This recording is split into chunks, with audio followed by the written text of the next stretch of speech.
ہمیں اپنے بابا کی یتیمی کا پرسہ دے. کاش کوئی آئے جو آ کے ہمیں علی کی قتل کی، علی کی شہادت کی تعزیت پیش کرے. عزاداروں میں لمبا نہیں پڑھوں گا، چند جملے مصائب کے، 2 آنسو آگے تو وہ راضی ہو جائے گی جو علی کی ولایت کی پہلی مقتول ہے، جو علی کی ولایت کی پہلی وکیلہ ہے. عزاداروں علی بادشاہ نے یمن کے والی کو خط لکھا کہ مجھ علی کو بہترین بندے بھیج جو دین میں بھی افضل ہوں، جو عبادات میں بھی افضل ہوں، جو پرہیز ہوں، جو متقی ہوں، جو روزہ دار ہوں. والی مصر نے 100 بندوں کا انتخاب کیا، بعض روایتیں مصر کی اور بعض دوسرے شہروں کی. 100 بندوں کا انتخاب کیا، 100 میں سے 10 بندے چن کے علی بادشاہ کے لیے روانہ کیا. جب وہ 10 بندے کوفہ میں آئے، وہ باری باری آتے، علی بادشاہ کو سلام کرتے. عزاداروں ان 10 بندوں میں اس امت کا سب سے شقی ترین انسان عبد الرحمن ابن ملجم مرادی بھی تھا. عزاداروں جب یہ علی بادشاہ کے سامنے آیا، علی بادشاہ نے پوچھا تیرا نام کیا ہے؟ اس نے کہا یا علی میرا نام عبد الرحمن. پوچھا تیرے باپ کا نام کیا ہے؟ اس نے کہا یا علی میرے باپ کا نام ملجم. کہا تو کس قبیلے سے تعلق رکھتا ہے؟ کہا یا علی میں قبیلہ مراد سے تعلق رکھتا ہوں. عزاداروں یہ کہنا تھا کہ علی بادشاہ کی داڑھی آنسوں سے تر ہو گئی. علی زاروں قطار رونے لگے. لوگوں نے کہا یا علی روتے کیوں ہیں؟ فرمایا یہی وہ بدبخت ہے جو میرے سر کے خون سے میری داڑھی کو رنگین کرے گا. یہی وہ بدبخت ہے جو دین کے کعبہ کی بنیاد توڑے گا. یہی وہ بدبخت ہے جو میری بیٹیوں کو یتیم کرے گا. یہی وہ بدبخت ہے جو حسن کے سر پہ یتیمی لائے گا. یہی وہ بدبخت ہے جو حسین کو آنسو رلائے گا. بس عزاداروں جب بھی علی بادشاہ اس کو گلی میں دیکھتے رونے لگ جاتے، مسجد میں دیکھتے رونے لگ جاتے، بازار میں دیکھتے رونے لگ جاتے. صحابہ نے عرض کی یا علی کیوں روتے ہیں؟ فرمایا میں علی جانتا ہوں یہ عبد الرحمن ابن ملجم میرا قاتل ہے. صحابہ نے کہا یا علی ہمیں اجازت دیں، ہم اس کا سر قلم کر دیتے ہیں. فرمایا جس شریعت کا میں پاسدار ہوں، جس شریعت کا میں محافظ ہوں، اس شریعت میں جرم سے پہلے سزا نہیں. اور اگر میں نے اس کو قتل کر دیا تو مجھے شہید کون کرے گا؟ اگر اس کو میں نے قتل کر دیا تو علی کی بیٹیوں کے بال کون کھلوائے گا؟ اجرکم علی السیدہ. بس عزاداروں 13 ماہ رمضان کا دن آیا.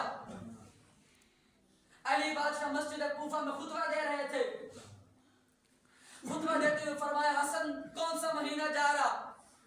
کب آوا رمضان کا مہینہ. پوچھا حسن رمضان کے کتنے دن ہو چکے؟ کب آوا 13 دن گزر چکے. فرمایا ماہ رمضان کے ابھی کتنے دن باقی ہیں؟ حسین بادشاہ کی آواز ہے بابا ابھی 17 دن باقی ہیں. یا علی بادشاہ رونے لگے. صحابہ نے پوچھا یا علی روتے کیوں ہیں؟ فرمایا میں اسی لیے روتا ہوں کہ میں چند دن کا تمہارا مہمان ہوں. مجھے میرا پاک بھائی بتا گیا تھا کہ یا علی مسجد کوفہ ہوگی، 19 ماہ رمضان ہوگی، حالت سجدہ ہوگی، تیرے سر کے خون سے تیری داڑھی رنگین ہوگی. عزاداروں علی بادشاہ رونے لگے، علی کے ساتھ صحابہ رونے لگے. علی نے کہا آؤ میرے صحابیوں تم لوگ یہ نہ سوچنا کہ میں علی موت سے ڈرتا ہوں یا مجھے علی کو شہادت کی تمنا نہیں. اور میرے صحابیوں میں اس لیے روتا ہوں میں نے تو شہید ہو جانا ہے اور میری بیٹیاں رول جائیں گی. وہ تو نانا کے روزے پہ بھی رات کے وقت جاتی ہیں، وہ تو مجھ سے بولتے وقت بھی شرم محسوس کرتی ہیں. اور میری بیٹیاں جنہوں نے رانے کا مزار نہیں دیکھا، اور میری بیٹیاں جو چل نہیں سکتی، وہ میرے بعد اسی کوفہ میں کبھی ایک بازار میں، کبھی ایک دربار میں، کبھی ایک گلی میں، کبھی ایک کوچے میں رو رو کے کہنی ہو مسلمانوں میں تمہارے رسول کی بیٹی ہوں، اور مسلمانوں میں علی کی بیٹی ہوں، اور میرے سر پہ چادر نہیں. اجرکم علی السیدہ. بس عزاداروں علی بادشاہ کا یہ معمول تھا کہ ایک دن روزہ مولا حسن بادشاہ کے گھر افطار کرتے تھے، ایک دن مولا حسین بادشاہ کے گھر، ایک دن اپنی نازوں کی پلی بیٹی کے گھر. असलदारो जब 18 माह रमजान अफ्तार का वक्त आया, अली बादशाह ने अपनी पाक बेटी के घर रोजा अफ्तार करना चाहा, तो पाक मखदूमा कायनात ने चंद रोटियां, दूध और नमक ला के रखा। अली बादशाह ने फरमाया, मेरी आलिया बेटी, तू अच्छे से जानती है तेरे बाप अली ने कभी भी एक वक्त में दस्तरखान पे इतनी नेमतें नहीं खाई। दूध उठा ले, अल्लाह जाने कल ये किस काम आ जाए।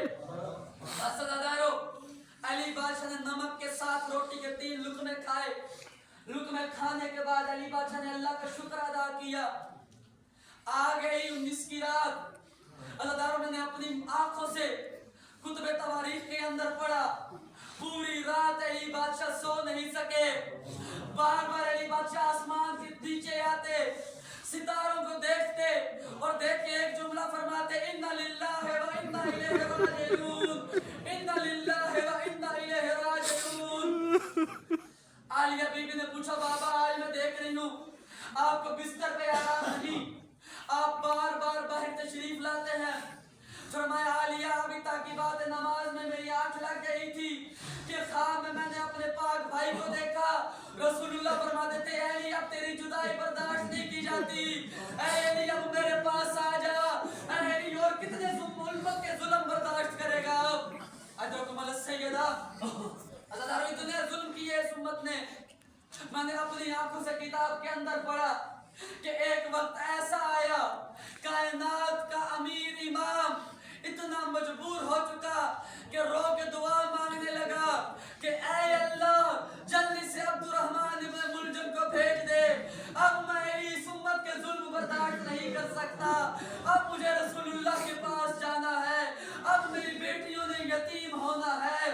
अजरकुम अल सय्यदा, बस अदारो अली बादशाह घर से निकलने लगे कि मुर्गाबियों ने शोर मचाया। अली बादशाह की आवाज को पकड़ा और वो अपनी जुबान में रो रो के कहती थी कि या अली आज मस्जिद में जाए, या अली आज नमाज घर में पढ़ ले, या अली बेशक हम जानवर हैं लेकिन हम जानते हैं आज आपने मस्जिद में जाना है लेकिन वापसी में आपका जनाजा आएगा, या अली क्यों परदेश में अपनी बेटियों को यतीम कर रहे हैं। अजरकुम अल सय्यदा, बस अदारो अली बादशाह मस्जिद में तशरीफ लाए। अब्दुर्रहमान इब्न मुलजम मुंह के बल लेटा हुआ था। अली बादशाह ने पांव की ठोकर मारी, ठोकर मार के फरमाया, ओ इब्न मुलजम उठ, उल्टे मुंह न सोया कर, ये शैतान का फेल है। बस अदारो अली बादशाह गुलदस्ता अजान पे गए, अजान दी, अभी नफली नमाज अदा कर रहे थे कि अब्दुर्रहमान इब्न मुलजम पीछे खड़ा था, उसके चंद साथी भी आए हुए थे। अली बादशाह सजदे में गए। इब्न मुलजम के साथियों ने दौरान वुजू गर्दन पे वार का इशारा किया कि अली हालते नमाज में है, अब अली की गर्दन पे वार कर। बस अदारो अली सजदे में गए, इस मलऊन ने तलवार निकाली, तलवार अली बादशाह के सर में आई। अली बादशाह का सर इस तरह खुला जिस तरह कुरान खुलता है। अदारो आसमानों के हदूद गिर गए, अदारो अर्श इलाही हिलने लगा, आसमान जमीन में जलजला आया, मछलियां तड़प के बाहर आने लगी। जिब्राइल का अमामा उतरा, सर में खाक डाली, सदा देने लगा, कद को दिला अमीरुल मोमिनीन, कद को दिला अमीरुल मोमिनीन। ओ मुसलमानों, अली मारे गए, अमीरुल मोमिनीन कत्ल हो गए। वही अली का जनाजा कोई आए जो अली को उठाए, वो अली की बेटियां यतीम हो गई। अजरकुम अल सय्यदा, रो, कोशिश करो रो लो तो आंसू आ जाए, बख्शिश का सामान हो जाए। बस लंबा नहीं पड़ता, 2 जुमले और मसाइब के, क्या पता अगली जिंदगी मिले ना मिले, अगला दिन देखें ना देखें। रो के पुरसा दे लिया करो अली की बेटियों को। आज के दिन वो अपने बाबा के पुरसे के लिए तड़प रही हैं। और यहाँ पे रुक के एक रिवायत सुनाता चलूं, को जो भी शिया है, जो भी मोमिन है, मैं सैयद होके हाथ जोड़ के मिन्नत करता हूँ, हर कोई ईद मुबारक दे, लेकिन तुम कोशिश करना तुम एक दूसरे को ईद मुबारक ना देना। 40 साल करबला के बाद तुम्हारा चौथा इमाम जिंदा रहा, 40 साल से ईद ने काला लिबास पहना। 40 साल सैयदों के घर ईद ना हुई। हज़रत मैंने अपनी आंखों से किताबों के अंदर पढ़ा कि ईद का दिन आया, आपके इमाम ने काला लिबास पहना, सहाबियों में आए, वो इमाम ने कहा खबरदार कोई मुझ सैयद साजिदीन को ईद मुबारक ना कहे। और मेरा अकबर मारा गया, मेरा कासिम मारा गया, मैंने मोहम्मद को जीन से उतरते हुए देखा, और मैंने अपनी खुफियों की चादरें उतरते हुए देखी। और याकूब का एक यूसुफ गया था, करबला में मैंने कई यूसुफ देखे। एक यूसुफ की जुदाई में याकूब इतने साल रोए कि आंखों की बिनाई चली गई। और मैं सज्जाद कैसे न रोऊं, मैंने तो अपने बाबा को भी जीन से उतरते हुए देखा। अज़दारो आपके इमाम ने एक जुमला दिया, इमाम ने फरमाया कि यफरउ हाज़ल वरा बईदहिम, कि ये लोग अपनी ईद की खुशियों में मशगूल है, व नहनु आयादुना मातमुना, लेकिन हम आले मोहम्मद का ईद हमारा मातम है। लोग खुशियां करें, हम आले मोहम्मद मातम मनाएंगे। तो बस अज़दारो बेटे आ गए, उठ गया अली का जनाजा, आगे आगे अली का जनाजा, पीछे पीछे सहाबी, कोई बयान करता है वाह मुहम्मदा, कोई बयान करता है वाह अलिया, कोई सहाबी रोता है, कोई मातम करता है। अज़ादारों सहाबा के साथ अली बादशाह जब अपने घर के दरवाजे पे आए, आवाज देके कहा हसन बेटा मेरे सहाबियों को बोल वापस चले जाएं, अब आगे न आए। तो हसन मौला ने फरमाया बाबा सहाबी जिद कर रहे हैं कि हमारे मौला को ज़र्ब लगी हो, हम कैसे छोड़ के जाएं। फरमाया हसन मेरे सहाबियों से कह दे अभी मेरा जनाजा घर में जाएगा, मेरी बेटियों के बहनों की आवाज आएगी, मेरी बेटियों के रोने की आवाज आएगी। और मुझे अली की ये गैरत बर्दाश्त नहीं करती कि मेरी बेटियों के रोने की आवाज मेरे सहाबी सुने। मैं कहता हूँ वाह या अली आपकी क्या किस्मत, भले ही मैदान कूफा था, भले ही शहर कूफा था, आपको ज़र्ब लगी थी, आप रोजादार थे, लेकिन यानी आप खुश नसीब थे, आपका जनाजा बेटों ने उठाया, यानी आप खुशकिस्मत थे, आपके सहाबे पीछे चले गए।